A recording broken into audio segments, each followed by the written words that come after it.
Hello there, welcome back to the channel. It has been a while, but the wipe scare is gone, so we're gonna get back to the weekly uploads kind of thing. Or I guess weekday uploads, that's what I'm getting at. Anyway, today's video, we're just gonna be going over supply and demand. This is gonna be part 1 of potentially like 20, I don't know how many videos I'm gonna make, how many questions are gonna arise, how many comments I'll get, but basically this series is just gonna aim to answer every single question about Bazaar to the point where me making Bazaar flipping videos will just be like, hey, you should try out this flip instead of this is how you flip. You'll just know how to flip and then maybe stop watching my videos altogether, and I'll eventually implode and ruin my own channel. Anyway, hoping that doesn't actually happen, let's just get over to the Bazaar.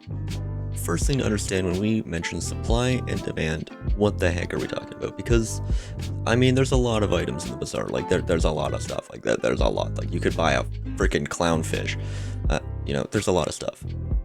And when we talk about supply and demand, what we're basically talking about is people who are making buy orders and sell offers, and the people who are filling them with insta buys and insta sells.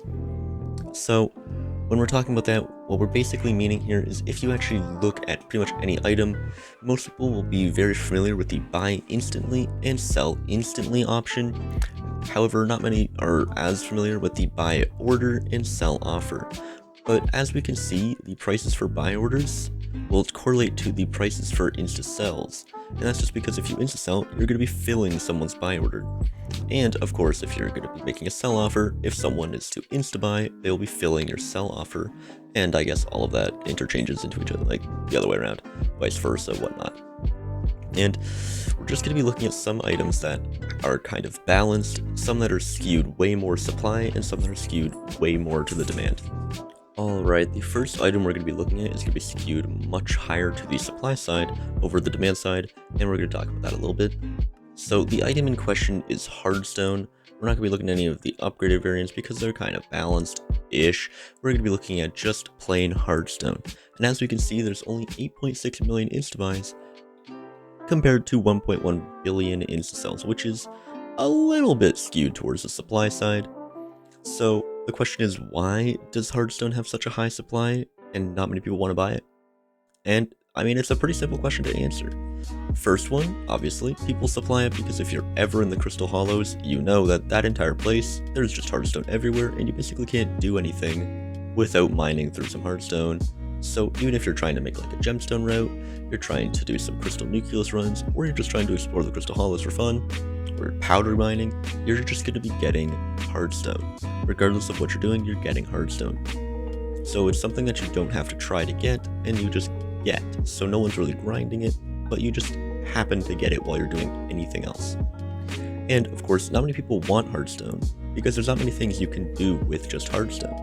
And for a lot of items, if you have the collections, you'll just be able to find out what you can do with the actual item, which, as we can see, hardstone has 3 uses basically, which is crafting tier 1 and 2 hardstone minions, crafting heat armor, and of course crafting it up into enchanted hardstone, which is actually a flip. So it's a pretty good flip actually, because it's really fast. So I mean, enjoy that one. But that is basically the basis of what we're trying to understand here with why things are supplied and why things are demanded. Most things are demanded because they're used in a crafting recipe, and most things are supplied because people are grinding them for coins. Now, if we're going to look at a much more balanced item, a lot of them would be farming items, as most of the time they have much closer margins to what they're actually buy ordering and sell offering. And these will also skew from their normal variants to enchanted to other higher tiers. They will balance out more and more.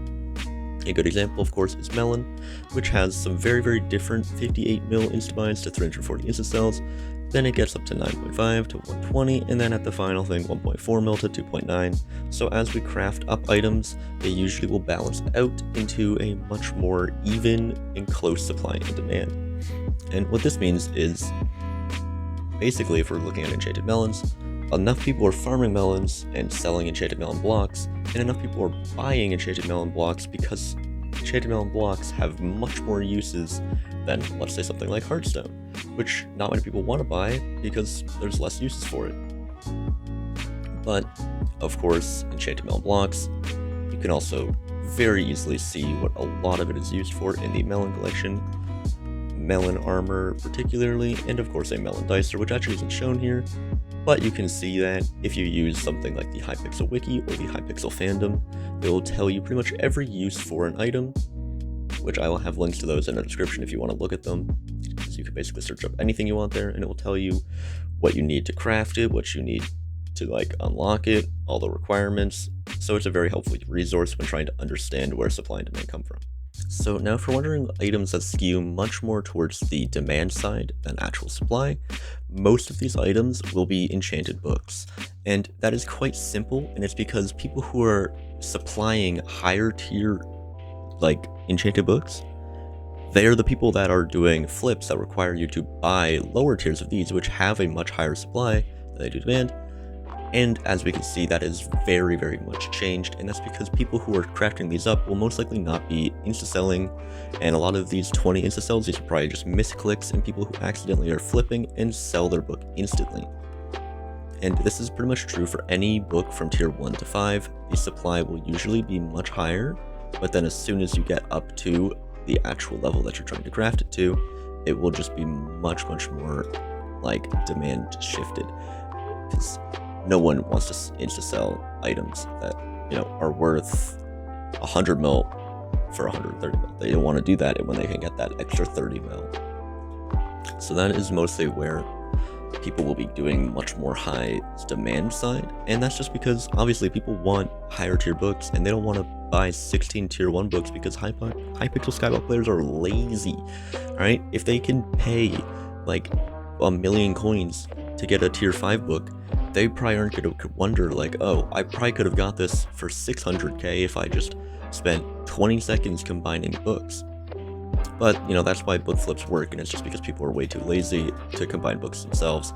Oh, and because the most lovely addiction, whatever. The hex is currently disabled. Well, that ruins the whole bit. Well, anyway, the hex is usually, you know, people will typically use the hex, which is just like, hey, you want this max tier book and do you care about what it costs you? And then you just gotta hit, there's like, yeah, give it to me. So people won't actually care what the book costs, which is why book flips have a much higher demand than they do supply. Now, I am not too sure if this has answered where supply and demand come from, because it changes from item to item vastly. Wow, there's just everything happening around here. Like, I lost my god potion, it's dark outside, Jerry's workshop just decides to begin. Oh my gosh. Alright,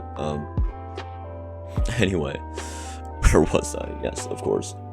So, if it didn't really answer the question of supply and demand, there is, of course, a second option for this video format, and it is like a 5-hour long video of me going through each and every single item, being like, so wheat and seeds, the reason wheat is supplied is because people farm it.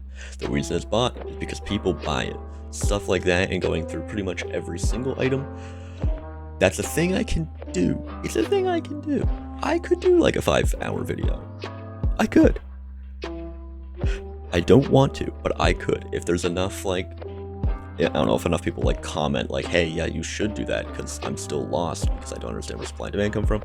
Well, I guess if you have that question and you're waiting for a 5-hour video to come out, I don't know who's gonna watch a 5-hour video. It would be funny to do because, I don't know, I'm going on a bit of a tangent here, but, you know, it's not that important.